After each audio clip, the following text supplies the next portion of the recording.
తాకట్లో ఉన్న మీ బంగారాన్ని విడిపించి ఆ రోజు ఆన్లైన్ రేటుకి కొంటాం. Sharma gold company. నమస్తే, వెల్కమ్ టు సుమన్ టీవీ. ఈరోజు పేపర్లో ఒక ఇంట్రెస్టింగ్ వార్త. పండగల వేళ ఉద్యోగాల కళ. సీజనల్ నియామకంలో ఈ కామర్స్ సంస్థలు. సీజనల్ నియామకాలు, ఎందుకంటే పండగల సమయంలో ఈ కామర్స్ సంస్థలకి ఉద్యోగుల అవసరం ఎక్కువ ఉంటుంది.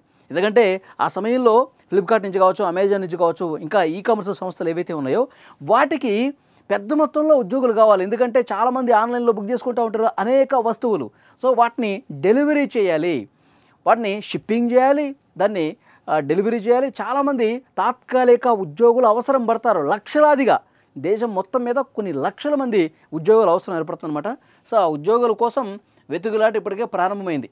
పండగల సీజన్ ప్రారంభమైంది కాబట్టి చాలామంది కొనుగోళ్ళకి ఇదే సరైన సమయం చూస్తారు. కాబట్టి ఇటు దుకాణాలతో పాటు ఈ కామర్స్ సంస్థలు సీజనల్ ఉద్యోగులు నియమించేందుకు సన్నాహాలు చేస్తున్నాయి. దసరా, దీపావళి సందర్భంగా ఆన్లైన్ షాపింగ్కు గిరాకీ పెరుగుతున్న విషయం తెలుసు. ఈ గిరాకీకి ఈ కామర్స్ సంస్థలు అంటే డెలివరీ ఏజెంట్లు, వేర్ హౌస్ సహాయకులు, వినియోగదారుల సేవా కేంద్రం అంటే సపోర్ట్ ఉద్యోగులు అనమాట. సో వీళ్ళందరినీ నియమించుకుంటున్నాయి. వీళ్ళే ఇప్పుడు కీలక పాత్ర పోషిస్తారు. 2025లో ఈ ఉద్యోగాల సంఖ్య 15 నుంచి 20% పెరుగుతుంది. ఎందుకంటే ఇట్లా ఆన్లైన్లో పర్చేస్ చేసే వాళ్ళ సంఖ్య విపరీతంగా పెరుగుతుంది. కాబట్టి గత సంవత్సరంతో పోలిస్తే ఇంకా కొన్ని ఈ కామర్స్ కొత్త సంస్థలు కూడా పుట్టుకొచ్చాయి. కాబట్టి వాళ్ళు కూడా ఆ సంస్థలో కూడా ఉద్యోగుల అవసరం ఉంటుంది. కాబట్టి 15 నుంచి 20% గతం కంటే ఇప్పటికీ ఆ సంఖ్య పెరిగిందంట, ఆ శాతం పెరిగింది. అమెజాన్ ఈ పండగ సీజన్లో 1,50,000 మంది తాత్కాలిక ఉద్యోగులను తీసుకుంటున్నట్టుగా తెలుస్తోంది. ఇక ఫ్లిప్కార్ట్ అయితే రికార్డు 2.2 లక్షలు, అంటే 2,20,000 మంది ఉద్యోగులను వాళ్ళు తీసుకుంటున్నారు తాత్కాలిక బేసిస్ మీద. మీషో, జియో మార్ట్లయితే 3 లక్షలు. చూసారా, 3 లక్షల మంది ఉద్యోగులు కేవలం పండగ సీజన్లో వాళ్ళు ఉద్యోగులుగా పనిచేస్తారు. ఇప్పుడు చాలామంది కూడా కొంచెం చదువుకునే వాళ్ళు కావచ్చు, కొంత హాలిడేస్ ఉన్నవాళ్ళు కావచ్చు, వాళ్ళందరూ కూడా ఈ తాత్కాలిక ఉద్యోగాల వైపు మొగ్గు చూపుతారు. ఖాళీగా ఉంటాం ఎందుకు, మనం ఏదైనా చేసుకుంటే 4 డబ్బులు వస్తాయి కదా అన్న ఉద్దేశంతో వీటిలో మెంబర్షిప్ తీసుకొని తాత్కాలిక ఉద్యోగులుగా జాయిన్ అయ్యి ఇవన్నీ యూస్ చేసుకుంటారు, క్యాష్ చేసుకుంటారు అనమాట. సో డెఫినెట్గా వాళ్ళకి ఉపయోగకరంగా మారబోతుంది. 1.19 కోట్లకు గిగ్ వర్కర్లు.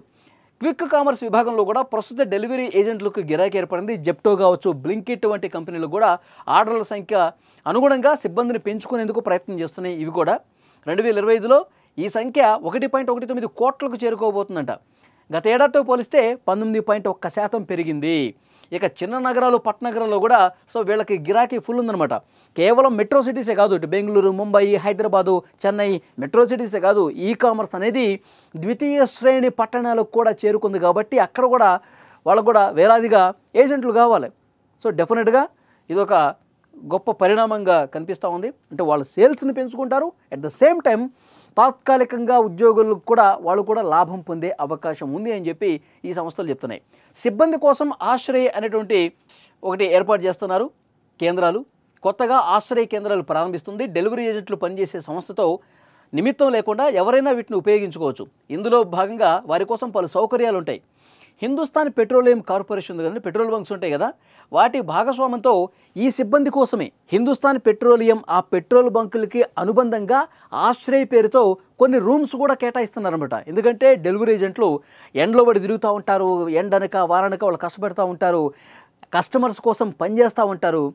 ఈ కామర్స్ సంస్థ నుంచి వాళ్ళు తీసుకున్న వస్తువుని ఆ కస్టమర్కి అందజేసే సమయంలో వాళ్ళు ఎన్నో రకాల శారీరక శ్రమ చేస్తూ ఉంటారు, ట్రాఫిక్లో గంటల పాటు నిలబడుతూ ఉంటారు, వాళ్ళు ఎండలో తిరుగుతూ ఉంటారు. కాబట్టి వాళ్ళ కోసం ఆశ్రయ్ పేరుతో కొన్ని రూమ్స్ను కూడా హిందుస్థాన్ పెట్రోలియం వాళ్ళతో కలిసి కొన్ని ఆశ్రయ్ పేరుతో ఏర్పాటు చేస్తూ ఉన్నారు. ఎందుకంటే వాళ్ళు అక్కడ రెస్ట్ తీసుకోవచ్చు.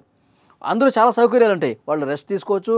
అవసరమైతే అక్కడ వాళ్ళకి ఏసీ కూడా చల్లదనం కోసం అందుబాటులో ఉంటాయి. అక్కడ కొన్ని స్నాక్స్ ఐటమ్స్ కూడా పెడతారు.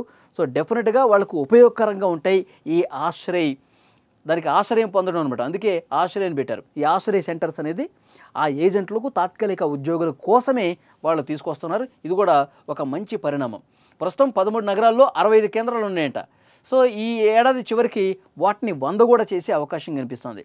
సో డెఫినెట్గా ఇక్కడ ఇంకొక ముఖ్యమైన వార్త ఏంటంటే మహిళల ఉద్యోగ రేటు కూడా పెరుగుతోంది.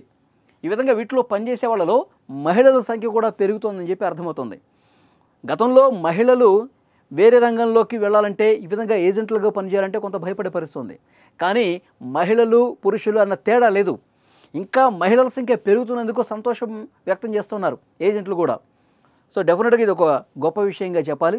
ఎందుకంటే ఆంధ్రప్రదేశ్లో ర్యాపిడో డ్రైవర్లు మహిళలు చాలామంది ముందుకు వచ్చారంట. శుభ పరిణామం. అంటే వాళ్ళు ఒక దాంట్లోనే ఉండకుండా మహిళలని వాళ్ళు కొన్ని రంగాలకే పరిమితం, వేరే పనులు వాళ్ళు చేయలేరు అన్నదాన్ని చెరిపేస్తూ అన్ని రంగాల్లో పురుషులతో పాటు మేము పోటీ పడుతున్నాం, పురుషులకి సమానంగా మేము ముందుకు పోతున్నాం అని చెప్పి చెప్పడానికి ఇవి కూడా నిదర్శనంగా కనిపిస్తున్నాయి. సో ఎందులో మేము తక్కువ కాదని చెప్పి మహిళలు నిరూపిస్తున్నారు. వాళ్ళ సంఖ్య కూడా పెరుగుతోంది. ఇది ఒక ఆహ్వానించదగ్గ పరిణామం. సో ఓవరాల్గా చూసుకుంటే ఈ కామర్స్ సంస్థలు ఈ పండగ సీజన్లో లక్షలాదిగా ఉద్యోగుల్ని, తాత్కాలిక ఉద్యోగుల్ని నియమించుకుంటున్నాయి. దాన్ని క్యాష్ చేసుకునే దాంట్లో భాగంగా చాలామంది యువత కూడా ముందుకు వస్తున్నారన్నది అర్థమవుతోంది.